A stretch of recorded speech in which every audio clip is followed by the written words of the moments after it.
Welcome students, मैं हूं रौनक और आप देख रहे हैं आरके साइंस एकेडमी। हम आज के इस वीडियो में डिस्कस करने वाले हैं आपका लाइफ प्रोसेस चैप्टर, जो कि क्लास 10th के पॉइंट ऑफ व्यू से बहुत ज़्यादा इंपॉर्टेंट है। तो इसी के साथ आज हम इस चैप्टर का क्विक रिवीजन करेंगे। आज हम इसका एक टॉपिक पढ़ेंगे फ्रेंड्स, जो कि है न्यूट्रिशन। आपने कभी सोचा है कि ये प्लांट में न्यूट्रिशन कभी किस तरीके से आता है? सब चीज़ का एनर्जी का सोर्स फ्रेंड हमारा सन है, इसलिए सन एक बहुत इंपॉर्टेंट हिस्सा है, बहुत इंपॉर्टेंट रोल है हमारे इन्वायरमेंट, इकोसिस्टम एंड अर्थ का। अगर ये ना हो तो लाइफ पॉसिबल ही नहीं है अर्थ के ऊपर, ठीक है। तो फ्रेंड्स, सन से ही लाइफ स्टार्ट होती है, फिर वो लाइफ कंटिन्यू होती है। तो आज हम टॉपिक पढ़ेंगे आपका न्यूट्रिशन। तो चलिए स्टार्ट करते हैं हमारे वीडियो।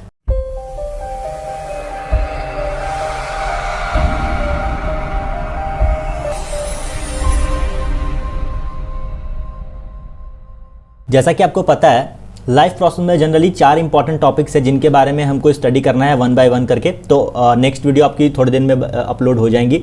उससे पहले हम आज जो मेन 4 टॉपिक्स हैं उनके बारे में पहले डिस्कस कर लेते हैं। आइए देखते हैं कौन कौन से वो टॉपिक्स होते हैं। स्टूडेंट्स, हमको इस पर्टिकुलर चैप्टर में यही 4 टॉपिक्स पढ़ने हैं। पहला है न्यूट्रिशन, सेकेंड है डाइजेशन, थर्ड है रेस्पिरेशन एंड फोर्थ है एक्सक्रीशन। इन 4 टॉपिक्स को पढ़ना है और ये 4 टॉपिक्स फ्रेंड्स बहुत इंपॉर्टेंट है। आज की वीडियो में हम आपका ये न्यूट्रिशन वाला जो टॉपिक है इसको डिस्कस करेंगे और देखेंगे किन किन ऑर्गेनिजम्स में न्यूट्रिशन किस तरीके से होता है। तो पहले आइए डिस्कस करते हैं हम लोग nutrition in plant and animal life process में।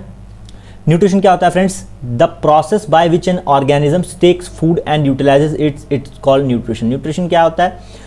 अगर कोई भी एक ऑर्गेनिज्म कुछ भी खाना खाता है, फूड खाता है और उसको यूटिलाइज करके अपनी एक एनर्जी बना लेता है और वो एनर्जी की वजह से जो हम लोग वर्क कर पाते हैं उसी को फ्रेंड्स न्यूट्रिशन बोलते हैं, ठीक है।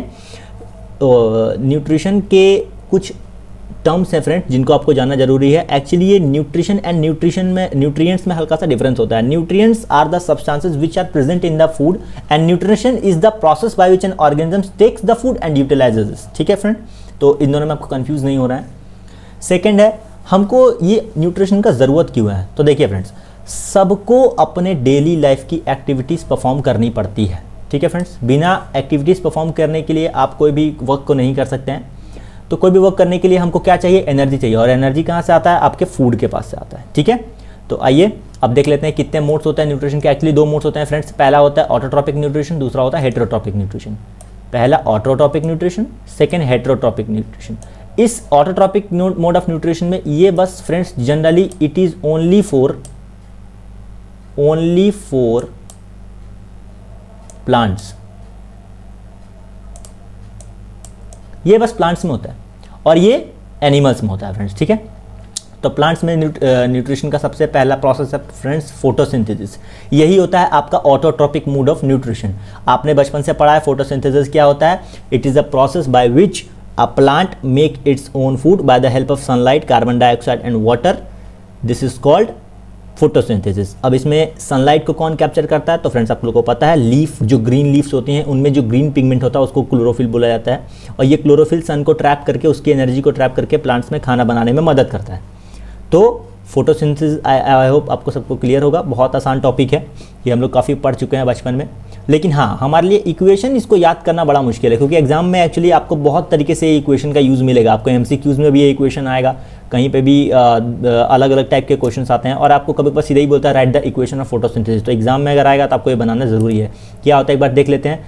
आपको पता है प्लांट को खाना बनाने के लिए क्या चाहिए? What are the raw materials for the photosynthesis? पहला होता है वाटर, सेकेंड होता है सनलाइट, सेकेंड और थर्ड होता है कार्बन डाइऑक्साइड। तो पहला आपका कार्बन डाइऑक्साइड हो गया,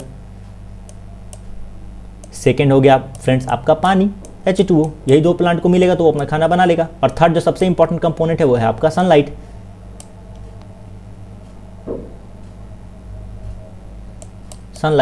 ठीक है फ्रेंड्स। और इसके बाद क्या बनाएगा? अपना खाना, जो कि क्या होता है फ्रेंड्स? ग्लूकोज होता है, C6H12O6, ठीक है। ये ग्लूकोज का फॉर्मूला है, आई होप आप लोग को पता होगा। और वेस्ट प्रोडक्ट में क्या डालता है प्लांट? वेस्ट प्रोड्यूस करता है। उसके लिए तो वेस्ट है, पर हमारे लिए जन्म बूटी है फ्रेंड्स, समझ जाइए। इसके बिना हमारा लाइफ तो पॉसिबल ही नहीं है। वो वेस्ट प्रोडक्ट है इसका ऑक्सीजन, ठीक है फ्रेंड्स। ऑक्सीजन ये प्रोड्यूस करता है और लास्ट में कुछ वाटर मॉलिक्यूल्स भी प्रोड्यूस होता है, जो कि एक वेस्ट प्रोडक्ट के द्वारा इसको बनाया जाता है। पानी चाहिए भी और पानी इसको मिलता भी है। अब आपको पता है, अब आप बच्चे नहीं रह गए हैं, आपने इस पूरे चैप्टर को अच्छे तरीके से रिवीजन किया है। तो अब आप इसमें आपका बैलेंसिंग कर सकते हैं। तो दोनों तरफ आप बैलेंस कर लिए, देख लिए इधर कार्बन 6 है, इधर कार्बन 1 ही दिख रहा, तो यहाँ पे हम लोग 6 लगा देंगे, तो इधर से कार्बन बैलेंस हो जाएगा। फिर यहाँ पे देखिए जिस तरीके से हाइड्रोजन का मॉलिक्यूल इधर 12 है, इधर 2 ही है और नहीं हो पा रहा, तो फिर यहाँ पे हम लोग इसको भी बैलेंस कर देते हैं। ये भी बैलेंस हो गया, ये तो ऑलरेडी बैलेंस है, लेकिन ये बैलेंस नहीं है फ्रेंड्स, तो यहाँ पे हमको क्या लगाना पड़ेगा, 6 लगाना पड़ेगा फ्रेंड्स। ठीक है, तो चलिए आइए यहाँ पर हम लोग 6 लगा देते हैं, 6O2 और प्लस लास्ट में 6H2O, ये भी हो गया। तो ये इक्वेशन हो गया बैलेंस। आपको ये वाला इक्वेशन याद करना होगा किसी भी कीमत पे फ्रेंड्स, बहुत इंपॉर्टेंट इक्वेशन है, तो आई होप आप ये याद कर लेंगे। अब आइए देखते हैं रॉ मटेरियल्स क्या हैं। What are the raw materials which is required for photosynthesis. पहला होता है फ्रेंड्स सनलाइट, दूसरा होता है क्लोरोफिल, तीसरा होता है कार्बन डाइऑक्साइड और चौथा होता है वाटर। ये रॉ मटेरियल्स है जो कि प्लांट्स लेता है अपने अंदर, किसके लिए, फोटोसिंथेसिस को करने के लिए। अब देखते हैं ये मटेरियल्स अवेलेबल कहाँ से होते हैं प्लांट में। तो देखिए वाटर जो है आपको जाइलम टिश्यू ट्रांसपोर्ट करने में हेल्प करता है। हम लोग 9th क्लास में पढ़ के आए हैं vascular bundle, complex permanent tissue, जिसमें कि जाइलम एंड फ्लोएम में पढ़ा था। तो वाटर और न्यूट्रिएंट्स को कौन सप्लाई कर देता है आपके प्लांट्स में, जाइलम सप्लाई कर देता है। कार्बन डाइऑक्साइड आपका stomata, they are the tiny pores which are present in the leaf of a plant are called stomata. ये स्टोमाटा आपका किस चीज़ में हेल्प करता है फ्रेंड्स, गैसियस सेक्शन में हेल्प करता है। मतलब ये कार्बन डाइऑक्साइड को एटमॉस्फेयर से प्लांट को देता है, सप्लाई करता है, और वेस्ट में ऑक्सीजन भी ये एटमॉस्फेयर से प्लांट के अंदर जो वेस्ट प्रोडक्ट होता है वो एटमॉस्फेयर में छोड़ देता है। ठीक है, साइट क्या है फ्रेंड्स फोटोसिंथेसिस का, तो आप लोगों को पता है leaf. Leaf is the kitchen of the plant, leaf is the kitchen of the plant, ये बात याद रखिएगा। और लीफ के अंदर कुछ लीव्स के सेल भी होंगे फ्रेंड्स, तो सेल के अंदर एक चीज होता है जिसको बोलते हैं chloroplast. This is known as kitchen of the cell. ठीक है friends, this is also known as kitchen of the cell, जो कि क्लोरोफिल को कंटेन करता है और यही सनलाइट को ट्रैप करने में हेल्प करता है, जिससे कि फोटोसिंथेसिस हो पाता है। ठीक है, मेन इवेंट्स क्या होते हैं friends, again this is a very important question. ये आपको आने का एग्जाम में चांसेस है, बहुत ज़्यादा चांसेस है, 3 मार्क्स में आता है फ्रेंड्स। सीधा पूछेगा write the events, major events occurring during the photosynthesis. Photosynthesis के द्वारा कौन कौन सा ऐसा इवेंट है जो कि वहाँ पे उस टाइम पे टेक प्लेस होता है। तो पहला है आपका absorption of light energy by chlorophyll, chlorophyll light energy को एब्जॉर्ब कर लेता है। सेकंड होता है आपका conversion of light energy into chemical energy and splitting or breaking up of water molecules into hydrogen and oxygen at the time of particular photosynthesis process. The conversion of light energy is very much important friends. Light energy को chemical energy में बदलना बड़ा जरूरी है ताकि आप glucose को produce कर सकें, और जो वाटर मॉलिक्यूल्स हैं उनको हाइड्रोजन एंड ऑक्सीजन में स्प्लिट करना बहुत जरूरी है, नहीं तो वेस्ट प्रोडक्ट ऑक्सीजन मिलेगा ही नहीं हम लोग को। इसलिए प्लांट हमारे सर्वाइवल के लिए बहुत ज़्यादा इंपॉर्टेंट रहते हैं फ्रेंड्स। और थर्ड प्रोसेस क्या है आपका, रिडक्शन ऑफ CO2। जो हम कार्बोहाइड्रेट्स बनाते हैं फ्रेंड्स, और जो ये CO2 होता है यही रिड्यूस होकर आपका कार्बोहाइड्रेट्स बनाने में हेल्प करता है। तो बिना इसके कार्बोहाइड्रेट्स का बनना पॉसिबल नहीं होगा। अब आते पढ़ लेते हैं स्टोमाटा के बारे में। ये देखिए मैंने इसका स्ट्रक्चर बनाया हुआ है आपके लिए।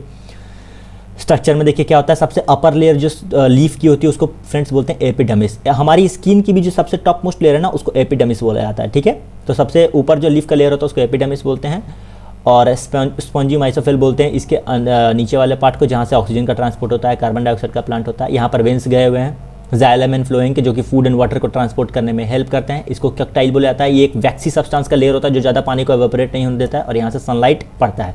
और ये सबसे नीचे जो छोटे छोटे छेद दिख रहे हैं ना, यही होते हैं स्टोमाटा। और इनका जो मेन काम है फ्रेंड्स क्या है, exchange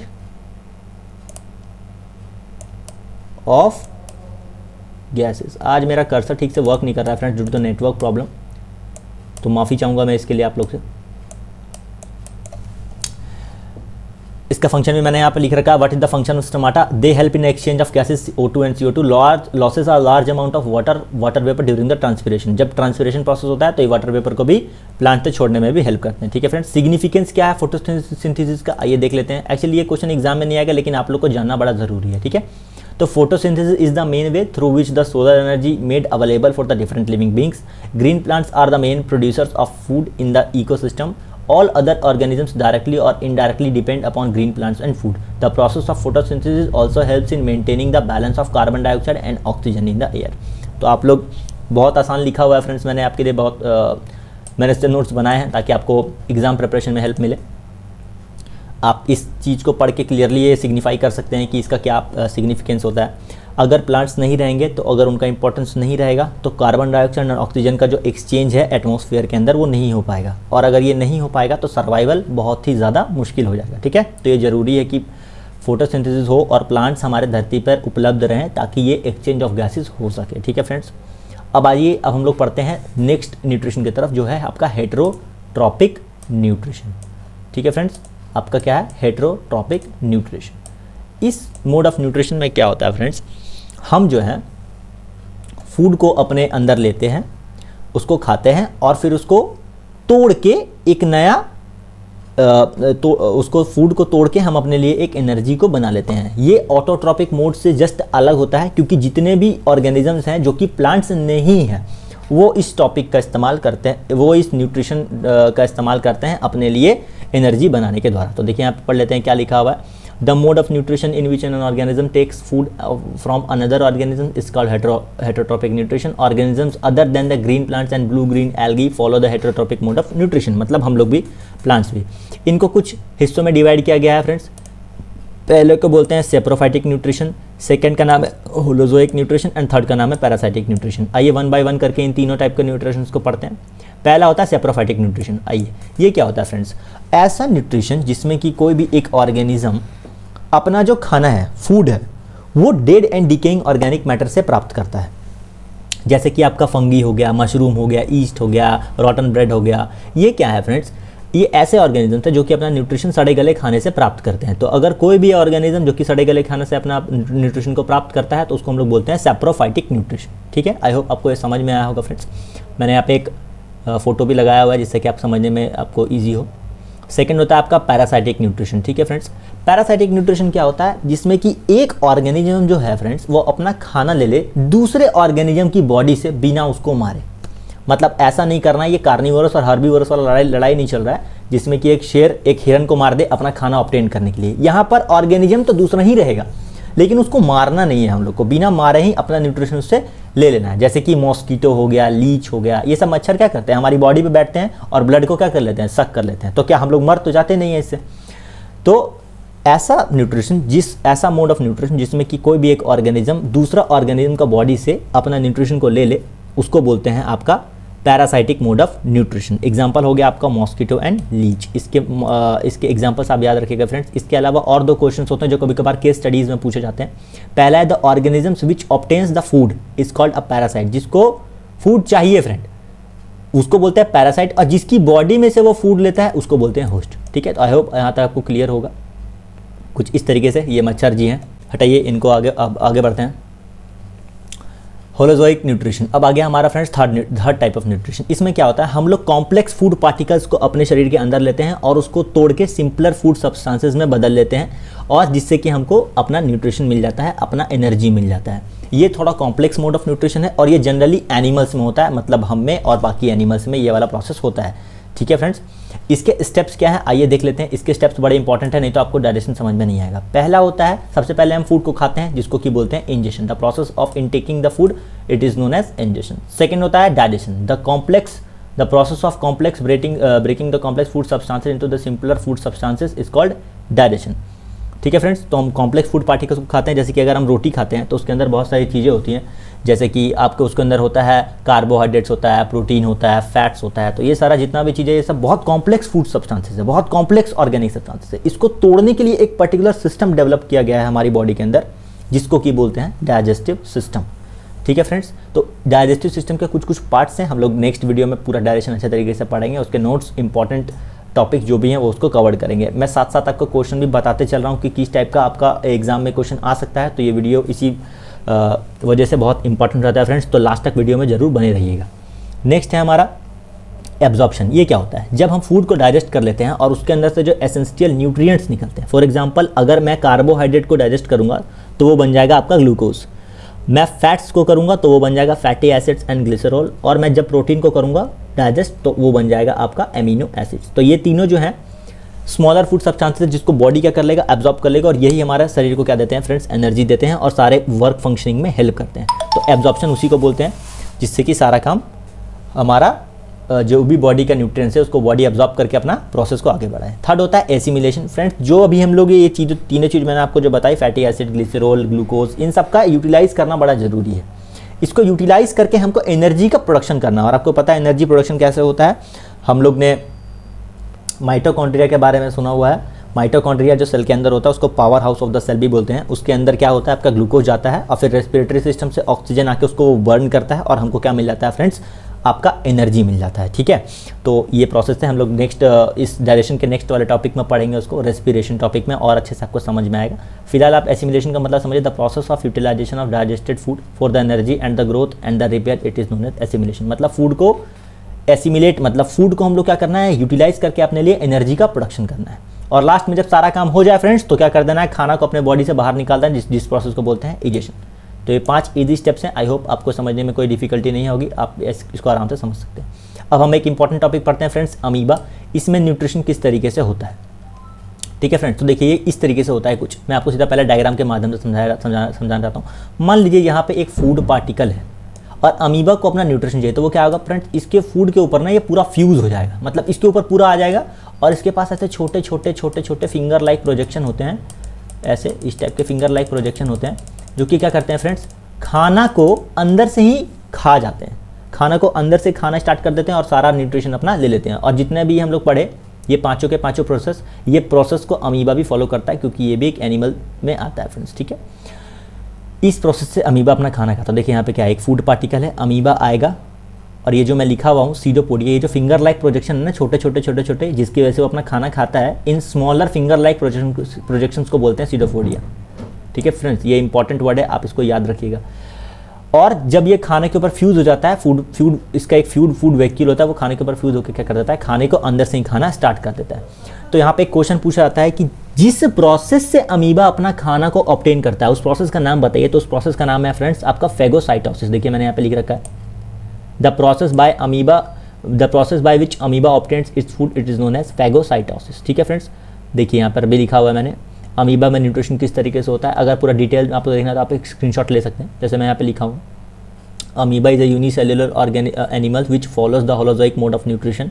holozoic mode of nutrition को फॉलो करता है, इसमें कि सारे प्रोसेस को फॉलो करता है, ingestion, digestion, absorption, assimilation and egestion. ठीक है फ्रेंड्स, ये एक यूनिसेल्युलर एनिमल है जो कि होलोजोइक मोड ऑफ न्यूट्रिशन को करता है। The cell membrane of amoeba keeps protruding into pseudopodia. जिसको सेल मेम्ब्रेन है ये उसके सीडोफोडिया से जुड़ा हुआ रहता है, जो खाने में उसको हेल्प करता है। ठीक है, it surrounds a food particle with pseudopodia. I have already told you what is pseudopodia, and makes a food vacuole. This food vacuole contains food particles and water. ठीक है फ्रेंड्स, डाइजेस्टिव एंजाइम रहते हैं उस food vacuole के अंदर, जो कि खाना को डाइजेस्ट करने में हेल्प करते हैं और बाद में उसको एब्जॉर्ब करने में भी हेल्प करते हैं। ठीक है, तो finally the food vacuole moves near the cell membrane and undigested food is expelled out. और जो बाकी जो खाना बच जाता है, जो अनडाइजेस्ट नहीं होता है, वो सेल मेम्ब्रेन के द्वारा उसके बॉडी से बाहर निकल दिया जाता है। ठीक है फ्रेंड्स, तो आई होप आपको इस छोटे से टॉपिक, न्यूट्रिशन टॉपिक पूरा अच्छे तरीके से समझ में आया होगा। अगर किसी भी तरीके का आपको कोई डाउट है, अगर आपको नहीं समझ में आया तो आप मुझे कमेंट कर सकते हैं। ये छोटा ही वीडियो था फ्रेंड्स, और मैं चाहता था कि जितना हो सके उतना जल्द से जल्द इस वीडियो को कंप्लीट कर लिया जाए,